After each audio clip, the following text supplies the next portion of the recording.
Hi everybody, I'm Deborah from West Coast Sweat and I'm here today to talk to you about torpedoes.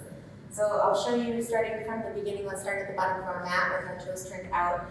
Come down and find yourself in high plank. We always want to make sure that our shoulders are stacked over our elbows, over our wrists, spreading our fingers nice and wide.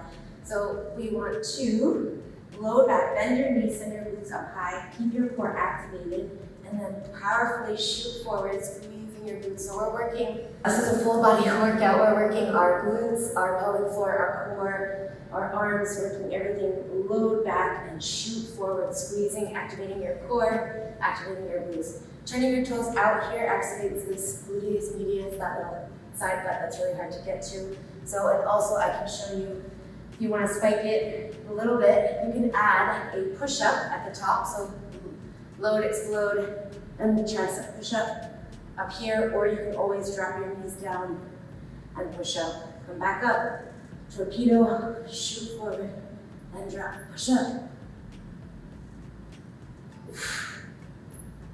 Or just push up. So now you know what's up. You can practice at home, and I'll see you on your mat at West Coast Sweat.